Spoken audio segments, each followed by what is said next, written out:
अस्सलाम वालेकुम। हम सब ने देखा कि इंटरग्रुप कंपनी की शेयर प्राइस में अच्छा खासा डेंट पड़ा। जैसे ही फर्स्ट क्वार्टर के रिजल्ट अनाउंस हुए तो शेयर प्राइस में काफ़ी कमी आई। तो एक्चुअली इस सेशन में हम ये कवर करेंगे कि इसके पीछे रीज़न क्या थी जिसकी वजह से शेयर प्राइस में कमी आई एंड मोस्ट इंपॉर्टेंटली आप में से काफ़ी ऐसे लोग होंगे जो कि अभी भी इस शेयर को होल्ड करके बैठे होंगे क्योंकि ये अच्छी कंपनी है, फंडामेंटल इसके काफ़ी ज़्यादा स्ट्रॉन्ग है। तो लॉन्ग टर्म का ख्याल या स्विंग ट्रेडिंग को लेकर काफ़ी ज़्यादा आपके माइंड में क्वेश्चन होंगे। तो इस वीडियो में एक्चुअली कुछ वर्किंग भी मैं आपके साथ शेयर करूंगा, रीजन भी कवर करेंगे, हम देखेंगे कि आगे नेक्स्ट क्या स्टेप्स हो सकते हैं। तो एक डिटेल सेशन होगा, जरा गौर से समझिएगा भी सही। इसमें कुछ इंपॉर्टेंट ऐसे पॉइंट्स हैं जो कि बाकी कंपनीज में आप अप्लाई कर सकते हैं। तो स्टार्ट करते हैं सेशन।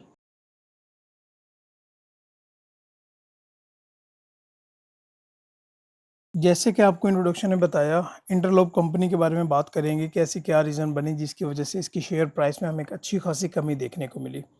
लोअर कैप तो हिट नहीं हुई बट अच्छा खासा इसमें डेंट हमें देखने को मिला और वे फॉरवर्ड क्या हो सकता है, ये सारा कुछ आज हम डिस्कस कर रहे होंगे। सबसे पहले हम पाकिस्तान स्टॉक एक्सचेंज के डेटा पोर्टल पे आएंगे और यहाँ पे आपको पता है कि बेसिक इन्फॉर्मेशन होती है। और यहाँ पे अगर हम नीचे आएँ तो अनाउंसमेंट वाले सेक्शन में हमें यहाँ पे जो क्वार्टरली हर 3 महीने बाद रिजल्ट्स आते हैं उनकी डिटेल्स मिल रही होती हैं। तो अभी जो जो 24 अक्टूबर को ये जो रिज़ल्ट आया फर्स्ट क्वार्टर एंडेड सितंबर 30 24 को, इसको हम यहाँ पे पीडीएफ इसका निकाल लेते हैं और देखते हैं कैसी क्या रीजंस बने। और इसको लेके मैंने एक थोड़ी वर्किंग भी की हुई है तो उसको मैं आपके साथ ज़रूर शेयर करने वाला हूँ। अच्छा देखिए, यहाँ पे सबसे पहले तो ये बताया जा रहा है कि फर्स्ट क्वार्टर में, क्योंकि इस कंपनी के बारे में हमें पता है कि ये साल में 2 बार डिविडेंड या बोनस देती है, एक हाफ ईयर पे और एक ईयर एंड पे। तो अभी 30 जून पे इसका ईयर एंड लाइक कंप्लीट हुआ था, तो ये फर्स्ट क्वार्टर इसका बनता है। ज़्यादातर कंपनीज का सितंबर एंड ही फर्स्ट क्वार्टर बनता है पाकिस्तान स्टॉक एक्सचेंज की अगर हम बात करें। तो यहाँ पे कोई cash dividend, bonus share, right share वगैरह नहीं थे। तो यहाँ पे अगर हम नीचे आएँ तो इसकी हमें फाइनेंशियल डिटेल्स जो हैं वो अनऑडिटेड जो रिपोर्ट्स हैं वो हमें मिलती हैं। तो यहाँ पे ये क्या बताया जा रहा है कि जो 2023 का जो सितंबर एंड था उसमें क्या परफॉर्मेंस थी और अभी क्या परफॉर्मेंस रही है। तो यहाँ पे net sales, cost of sale, ये ग्रॉस प्रॉफिट और ये सारी डिटेल्स हमें मिल रही हैं। जहाँ पे अगर देखा जाए तो इसकी अर्निंग्स में हमें अच्छी खासी कमी देखने को मिली है। और अर्निंग्स से क्या मुराद है, यहाँ पे मैं ईपीएस बात कर रहा हूँ, अर्निंग पर शेयर की। पिछले साल फर्स्ट क्वार्टर में ये 4.31 इसकी ईपीएस थी और अभी ये 0.16, जो कि अच्छी खासी कमी हमें देखने को मिली है। अभी सबसे पहले हम ये देखेंगे, मैं आपको अपनी वर्किंग पे लेके जाता हूँ कि ऐसी क्या रीज़न बनी है, उन रीज़न्स को अंडरस्टैंड करेंगे और उसके बाद हम वे फॉरवर्ड को डिस्कस कर लेंगे।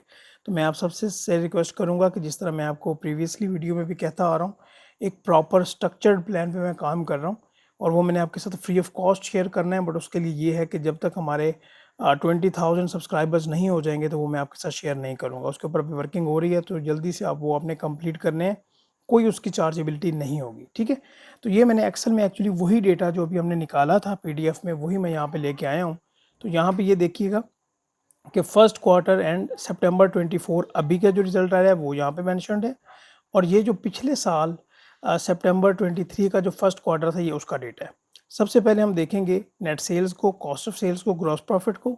और यहाँ पे देन टैक्सेशन की एक नई बात है, फाइनेंस कॉस्ट और प्रॉफिटेबिलिटी। ये कुछ 6 पॉइंट्स हैं जिनके ऊपर हमने वन बाय वन बात करनी है। अच्छा, अगर हम पर्टिकुलरली 2023 पे आएँ, जिसको मैं थोड़ा सा फर्दर और जूम कर लेता हूँ ताकि आपकी अंडरस्टैंडिंग और बेहतर हो जाए। ये देखिएगा, बल्कि मैं ज़ूम आउट थोड़ा सा कर लूँ। एक्चुअली ये है कि यहाँ पे हमारे पास ये नेट सेल्स और ये रहना चाहिए। अच्छा, ये जो पिछले साल फर्स्ट क्वार्टर में हमारे पास नेट सेल्स थी वो थी 38.5 बिलियन की। यहाँ पे ये मैंने 38,500 लिखा है, लेकिन इसमें ये 6 ज़ीरो फर्दर आपने ऐड करना है, ठीक है। तो अगर इसमें कॉस्ट ऑफ सेल्स की बात करें तो वो 25.7 बिलियन थी और जो ग्रॉस प्रॉफिट था वो 12.7 बिलियन था। ये अरब की बात हो रही है, सही। अगर मैं यहाँ पे कंपैरिजन करूँ कि ये जो कॉस्ट ऑफ सेल है, ये कॉस्ट ऑफ सेल जो है, अगर इसके कंपैरिजन में देखें कि कॉस्ट ऑफ सेल की रेशो सेल्स के मुताबिक क्या बनती है, तो वो पिछले साल 67% थी, जो कि इस साल रिजल्ट को देखें तो वो 67% से बढ़ के 81% हुई है। लाइक कॉस्ट ऑफ सेल में इंक्रीज आया है।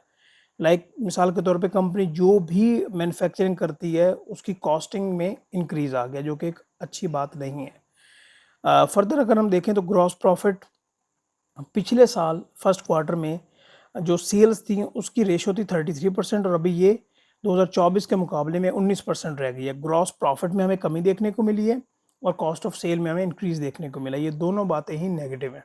क्लियर होगी बात। अच्छा, इस साल अगर हम सेल्स का कंपैरिजन करेंगे कितनी ग्रोथ आई है, तो यहाँ पे ये देखिएगा, ये मैंने ग्रोथ का कॉलम एक्चुअली बनाया है। कि 2023 और 2024 का अगर हम कंपैरिजन करें तो नेट सेल्स में 8% इजाफा हुआ है। लाइक पिछली बार 38.5 बिलियन थी, अभी 41.6 बिलियन है। ठीक है, इट्स गुड। बहुत बेहतर भी नहीं कह सकते और ये भी नहीं कह सकते कि ये बुरी सेल्स हैं। ठीक है, अच्छी सेल्स हैं, सेल्स तो अच्छी आ गई हैं, बट रिजल्ट क्यों नहीं अच्छा आया। यहाँ पे अगर हम देखें ग्रॉस प्रॉफिट को, तो वो 39% हमें उसमें डिक्रीज देखने को मिला है। 12.7 बिलियन जो था वो पिछले साल फर्स्ट क्वार्टर का रिजल्ट था, और 7.7 बिलियन जो है वो अभी आया है। तो एक तो ये नेगेटिव पॉइंट हो गया, जिसकी वजह से हमें पता चला कि इसका जो रिजल्ट है वो अच्छा नहीं आया। अच्छा, फर्दर अगर हम देखते हैं टैक्सेशन की बात, और टैक्सेशन की बात को आपने ज़रा गौर से समझना है कि पहले क्या होता था कि जो भी कंपनीज पाकिस्तान से बाहर एक्सपोर्ट्स करती थी उनको बहुत कम टैक्स देना पड़ता था। ठीक है, ना होने के बराबर टैक्स था। बट अभी उनको भी वो नॉर्मल टैक्स रिजीम में लेके आ गए हैं। मैं ज़रा सिंपल वर्ड यूज़ करूँगा ताकि आपको आसानी हो। ये पिछले साल ये था, कितनी अमाउंट बनती है, यहाँ पे ये मैंने फुल अमाउंट लिखी है। यहाँ पे ये ऊपर वाला 00 ना समझिएगा, यहाँ से ये टैक्स वाली फिगर से लेके ये वाली फुल अमाउंट्स मैंने मेंशन किए हैं। तो पिछले साल था ये 11.6 मिलियन ये अमाउंट थी। इतनी बड़ी अमाउंट ये नहीं थी, सही। तो अभी ये 77.7 बिलियन हुई है, और इसमें 85% का इसमें इंक्रीज हमें देखने को मिला है। ये एक बहुत बड़ी रीज़न है जिसकी वजह से इसकी ईपीएस में कमी हमें देखने को मिली है। ये गवर्नमेंट की पॉलिसी थी कि अभी हम जो भी एक्सपोर्ट सेक्टर्स हैं, लाइक उनको हम नॉर्मल टैक्स रिजीम में लेके आ जाएंगे। पहले उनको टैक्स कम लगता था, बट अभी उनको नॉर्मल टैक्स रिजीम में लेके आ गए वो, जिसकी वजह से टैक्सेशन अभी ज़्यादा हुई है। अच्छा, फर्दर फाइनेंस कॉस्ट की हम बात करेंगे। फाइनेंस कॉस्ट एक्चुअली ये होती है कि कंपनी ने, लेट से अगर कोई आप ये समझें कि लोन लिया हुआ है, ठीक है, कैश रिच कंपनी नहीं है, लोन लिया हुआ है, तो लोन के ऊपर उनको कितनी सूद पे करना पड़ी है। तो अगर हम पिछले साल फर्स्ट क्वार्टर की बात करें तो ये 2.2 बिलियन, 2.2 खरब ये अमाउंट बनती थी, और अभी ये 2.8 बिलियन हमें देखने को मिली है, और इसमें 23% इजाफा है। अच्छा, ये इजाफा तो है, लेकिन मैं इसको इतना ज़्यादा इजाफा कंसीडर नहीं करता, क्योंकि अगर हम पर्टिकुलरली इस कंपनी की बात करें तो आप ज़रा इजाफा ये ज़रा कंपैरिजन में लेके आए ना कि 38 बिलियन से ज़्यादा इसकी सेल्स हैं, और वहाँ पे 2.2 बिलियन अगर फाइनेंस कॉस्ट है, तो ठीक है, इतनी बड़ी मसले की बात नहीं है। अच्छा, ये जो चंद हमने फैक्टर्स देखे हैं, टैक्सेशन का, थोड़ा बहुत फाइनेंस कॉस्ट का, कॉस्ट ऑफ सेल्स का, ये 3 फैक्टर्स मिले हैं जिसकी वजह से अगर हम देखें तो इसकी जो प्रॉफिटेबिलिटी है उसमें हमें अच्छा खासा डेंट देखने को मिला है। अब ये देखिएगा कि पिछले जो फर्स्ट क्वार्टर था उसमें जो इसका प्रॉफिट था वो 6 बिलियन था, तो अभी 1 बिलियन भी नहीं, आधा बिलियन भी नहीं, 222 मिलियन है। तो ये तो बहुत कम अमाउंट बनती है। ये तकरीबन आप यहाँ पे परसेंटेज देखें कि कितना ये कमी हुई है इसमें, 2618% की इसमें कमी हुई है प्रॉफिटेबिलिटी में, सही। ये फर्स्ट क्वार्टर की बात हो रही है। तो यहाँ पे ये मैंने क्या किया है, ये मैं अभी आपको डेटा पोर्टल पे एक लेके जाऊँगा। जो हमारे पास प्रॉफिट आता है ना, वो अगर हम कंपनी के ओवरऑल शेयर्स पे डिवाइड कर दें तो हमारे पास अर्निंग पर शेयर आ जाती है। तो यहाँ पे मैं जाता हूँ, और यहाँ पे नीचे आते हैं हम। यहाँ पे ये देखिएगा, ये वाले टोटल शेयर्स हैं, मार्केट कैप के साथ इसकी टोटल शेयर्स हैं, और ये देखिए 105.6 पे इसकी मार्केट कैप थी, जो कि अभी 88 पे आ गई हुई है। ये मैंने शेयर्स यहाँ पे कॉपी किए हैं, यहाँ पे मैं लेके आया और डिवाइड कर दिया। पिछली बार कितनी थी, 4.31 फर्स्ट क्वार्टर की ईपीएस थी, और अभी ये कितनी हो गई है, 0.61, आधे रुपये से भी कम। और ये कितनी कमी हुई है, 4.15 रुपये पर शेयर की ईपीएस में हमें कमी देखने को मिली है, जो कि एक बहुत बड़ी कमी है। ये वाले फैक्टर्स मिले हैं जिसकी वजह से जो इन्वेस्टर्स हैं उन्होंने कॉन्फिडेंस लूज़ किया, और इसमें से एक्चुअली जो भी उनको लॉस हुआ है उन्होंने यहाँ से अपनी पोजीशन को एग्जिट किया। ये बात समझ आ गई। अभी चलें, ये तो हमें फैक्टर्स का पता चल गया कि इंटरलूप कंपनी में ये इश्यूज़ थे जिसकी वजह से हमें ये देखने को मिली बात। अच्छा, अभी यहाँ पे आपका ये क्वेश्चन होगा कि सर देखें, ये तो भी रिजल्ट आ गया और अभी आप ये बात बता रहे हैं, ये हमें पहले कैसे पता चलेगी। देखें, उसकी इंडिकेशन 2-3 होती हैं, वो मैं इसके बारे में ज़रूर आपसे बात करना चाहूँगा। अगर अब यहाँ पे हम टेक्निकल्स पे आएँ, तो ये रिज़ल्ट तो एक्चुअली यहाँ पे आया ना, ये यहाँ पे, ठीक है। ये इस कैंडल की अगर हम बात करेंगे, ये जो अक्टूबर की बात है, ये 25 अक्टूबर में, ठीक है। तो हाँ, ठीक है। तो यहाँ से इसकी एक्चुअली यहाँ पे 76 रुपीज़ से इसका जो है ना वो डाउन ट्रेंड स्टार्ट हुआ है। और अगर आप इसकी मटेरियल इन्फॉर्मेशन पे जाएँ, आप इंटरलूप कंपनी पे आएँ और यहाँ पे अनाउंसमेंट वाले सेक्शन में आप जाएँ और यहाँ पे अदर्स का एक ऑप्शन है। अदर्स के ऑप्शन में यहाँ पे आपको डिस्क्लोजर्स और ये मटेरियल इन्फॉर्मेशन मिल जाती है कि डिस्क्लोजर्स में क्या है कि कंपनी की जो अपर मैनेजमेंट थी वो अपने जो शेयर्स है, ये देखें, वो जो शेयर्स है वो एक्चुअली क्या है कि वो ये देखें, मैं आपको कोई एक निकाल के यहाँ पे दिखा देता हूँ। एक सेकंड मुझे दीजिएगा, लाइक उम्मीद है यही हो। तो यहाँ पे एक्चुअली क्या है कि जो उसकी अपर मैनेजमेंट है, अभी ये देखें कि उसकी ये एग्जेक्टिव हैं तारिक राशिद मलिक, ठीक है। तो उन्होंने क्या किया कि ये 50,000 शेयर सेल किए हैं 72.68 पे। तो हमें यहीं से इंडिकेशन हो जानी चाहिए कि जब कंपनी की मैनेजमेंट रिजल्ट से पहले, एक तो थी ना कि कंपनी की जो बुक्स हैं वो क्लोज हुई हैं, रिजल्ट से पहले जब वो शेयर्स की फ़रोख्त करती जा रही हो, तो ये एक मेजर इंडिकेशन होती है कि उसमें कोई ना कोई प्रॉब्लम हमें देखने को मिल रही है।